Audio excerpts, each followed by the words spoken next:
I was born into a rich and important family in Tyrone, Ireland. I was the younger of two daughters, and we were the only children. My sister was 6 years older than me, so we didn't play much together. When I was young, and I was only 12 years old, when she got married. I remember the day of her wedding well. Many people came, all of them laughing, singing, and happy. But I felt sad when my sister left with her new husband, Mr. Carew. She was always very nice to me, nicer than my mother, and so I cried when she went away to her new home in Dublin.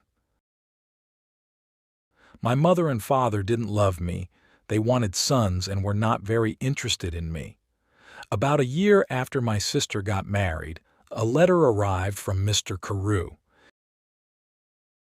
He said that my sister was ill and that she wanted to come home to Tyrone and stay with us, to be with her family.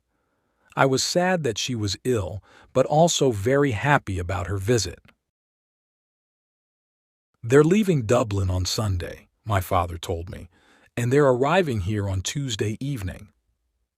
Tuesday came, and it was a very long day. Hour after hour came and went, and I listened all the time for my sister and her husband. Now the sky was dark, and soon it was midnight, but I couldn't sleep. I listened and waited. Suddenly, at about 1 o'clock in the morning, I heard a noise far away. I ran out of my bedroom and down to the living room. "They're here! They're here!" I called to my father, and we quickly opened the front door to see better. We waited there for a few minutes, and we heard the noise again, somebody crying far away in the night, but we saw nothing. There were no lights and no people there. We went outside, waiting to say hello and to help my sister with her bags, but nobody was there. Nobody came. I looked at my father, and he looked at me. We didn't understand. "I know I heard a noise," he said. "Yes," I answered. "I heard it too, Father, but where are they?" We went back into the house without another word. We were suddenly afraid. The next day a man arrived and told us that my sister was dead. On Sunday she felt very ill. On Monday she was worse. And on Tuesday, at about 1 o'clock in the morning, she died. At the same time that we were outside the house, in the night, waiting for her. I never forgot that night. For the next 2 years I was very sad. You could say that I stopped living. I didn't want to do anything or speak to anyone. Mr. Carew soon married another young woman in Dublin, and I felt angry that he forgot my sister so quickly. I was now the only child of a rich and important family. So before I was 14 years old, men started to visit our home. They wanted to meet me and, perhaps, to marry me. But I didn't like any of these men, and I thought I was too young to be married. When I was 16, my mother took me to Dublin. "Dublin is a big city," she said. "We're going to meet richer and more interesting men than the ones back home in Tyrone. We can easily find you a good husband in Dublin." In Dublin, I began to be happier. I met a lot of friendly people, and I went dancing every evening. A lot of young men came to speak to me and asked me to dance. I liked talking to them. I started to live and laugh again, and I didn't think about my dead sister all the time.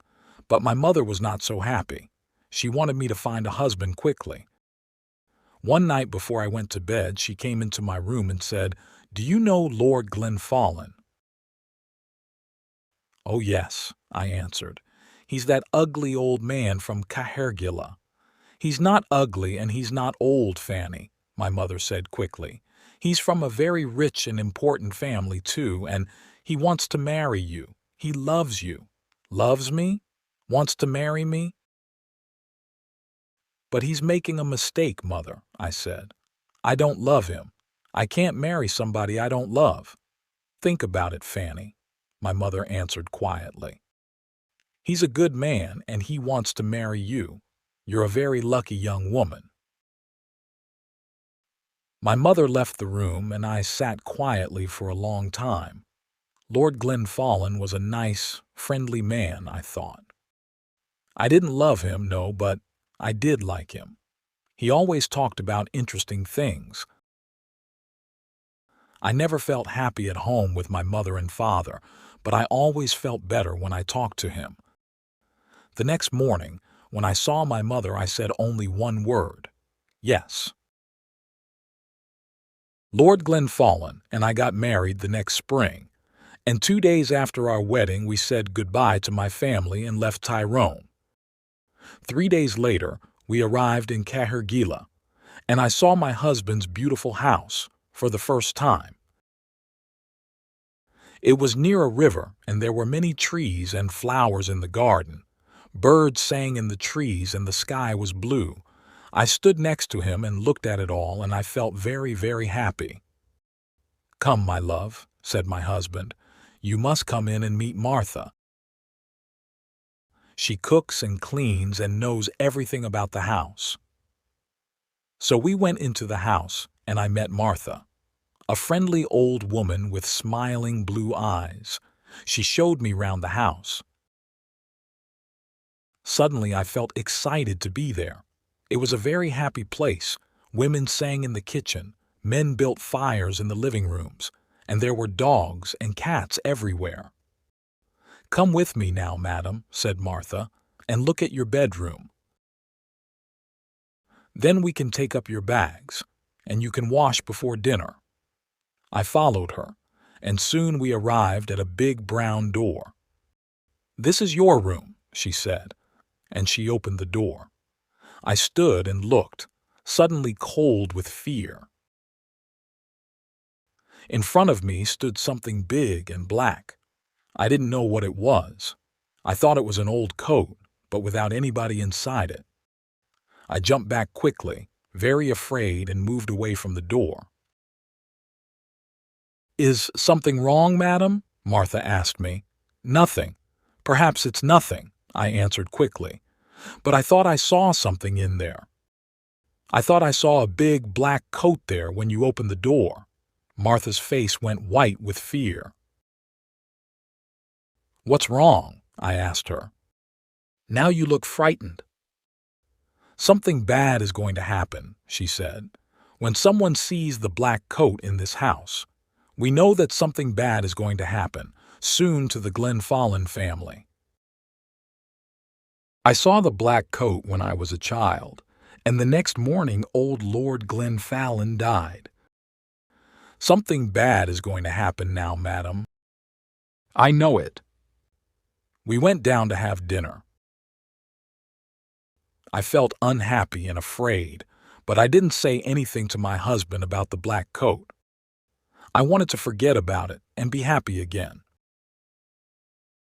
The next day, Lord Glenfallen and I went for a walk together to look round the house and gardens because I wanted to know my new home better. "I like this house and all the people here," I said, "and I'm happy to be here with you. It's much better than Tyrone." My husband was very quiet for a long time. He walked with his head down, thinking. Then, suddenly, he turned to me, took my hand and said, "Fanny, listen to me. Listen carefully. There's something I must ask you. Please, only go into the rooms in the front of the house. Never go into the rooms at the back of the building or into the little garden by the back door. Never. Do you understand me, Fanny?" His face was white and unhappy. I understood his words, but I didn't understand why he was suddenly a different man. Here at Cahergillah, he never smiled or laughed anymore. Perhaps the back of the house was dangerous, I thought, but he didn't want to talk about it anymore. We went back to the house without speaking, and again I tried to forget his words and to be as happy as I was before. It was about a month later that I met the other woman for the first time. One day I wanted to go for a walk in the gardens. It was a beautiful day, and I ran up to my room after lunch to get my hat and coat. But when I opened the door of my room, there was a woman sitting near the fire. She was about 40 years old and she wore a black coat. Her face was white, and when I looked closely, I saw that her eyes were white too. She was blind. "Madam," I said, "this is my room. There is a mistake." "Your room," she answered. "A mistake? No, I don't think so." "I don't think there's a mistake. Where is Lord Glenfallen?" "Down in the living room," I said. "But who are you? And why are you here in my room?" "Tell Lord Glenfallen that I want him," was all she said. "I must tell you that I am Lady Glenfallen, and I want you to leave my room now," I said. "Lady Glenfallen? You are not, you are not," she cried, and hit my face very hard. I cried out for help, and soon Lord Glenfallen arrived. I ran out of the room as he ran in, and I waited outside to listen at the door. I did not hear every word, but I knew that Lord Glenfallen was very angry, and the blind woman was very unhappy. When he came out, I asked him, "Who is that woman, and why is she in my bedroom?" But my husband didn't answer me. Again his face was white with fear. His only words were, "Forget her." But I did not forget her, and every day it was more and more difficult to talk to my husband. He was always quiet now, always sad and afraid. He sat for hours looking into the fire with his unhappy eyes. But I didn't know why, and he didn't want to tell me. One morning after breakfast, Lord Glenfallen suddenly said, "I have the answer. We must go away to another country, to France or Spain perhaps. What do you think, Fanny?" He didn't wait for my answer, but left the room very quickly. I sat and thought for a long time. Why must we leave Cahergillah? I didn't understand. And I didn't want to go too far away from my mother and father in Tyrone. They were old now, and my father was sometimes ill. They didn't love me very much, but I wanted to be near them. I thought about it all day, and I didn't know what to say to my husband. When he arrived back in the evening and came in to dinner, I said nothing. After dinner, I was very tired, and I went up to my bedroom early. I wanted to have a good night's sleep and think about it all again the next day. I closed my eyes and went to sleep, but I did not sleep well because I dreamed of the black coat. Suddenly, I woke up. Everything was dark and very quiet, but somebody was at the end of my bed. There was a hand with a light, and behind the light was the blind woman. She had a knife in her other hand. I tried to get out of bed and run to the door, but she stopped me. "If you want to live, don't move," she said. "Tell me one thing, did Lord Glenfallen marry you?" "Yes, he did," I answered. "He married me in front of 100 people." "Well, that's sad," she said, "because I don't think he told you that he had a wife, me. I am his wife, not you, young woman. You must leave this house tomorrow because if you stay here, you see this knife? I am going to kill you with it." Then she left the room without a sound. I didn't sleep again that night. When morning came, I told my husband everything. "Who is the blind woman?" I asked him. "She told me last night that she is your wife, that I am not your wife." "Did you go into the rooms at the back of the house?" asked my husband angrily. "I told you that you must never go there." "But I didn't," I answered. "I was in my bed all night. She came to me. Please tell me what is happening." My husband's face was white again, and he didn't speak for a long time. Then he said, "No, she is not my wife. You are. Don't listen to her. She doesn't know what she is saying." And he left the room. I ran to find Martha. I didn't like this house anymore. My husband was a difficult man and I didn't understand him. Who was the blind woman? I wanted to know everything. Don't cry, madam, said Martha when I found her. Sit down and listen to me. What I'm going to tell you is not very nice. The blind woman, the woman in the black coat, is dead. You saw her ghost. She was married to your husband and she was Lady Glenfallen. Nobody knows how she died. Her bedroom was at the back of the house. Somebody saw your husband with a knife in his hand on the night she died. But did he kill her? Nobody knows. When we found her, the knife was on the floor next to her and her eyes. Somebody cut her eyes out after she died. Perhaps he didn't want her to see his other women, his next wife, you. I didn't wait to speak to my husband again. I left that day. I was too afraid to stay another minute at Cahergillag. I knew that the blind woman was going to come back again and kill me. I said goodbye to Martha, took my bags and told my driver to take me back to Tyrone. I am happy living here with my mother and father now. The house is quiet. I sleep well each night, and they are friendlier to me than they were before. Sometimes my dead sister visits me at night, but I am never afraid. She tells me that the blind woman is trying to find me at Cahergillag and that she wants to kill me. She is jealous of me, but she can never find me there. She must wait for the next Lady Glenfallen.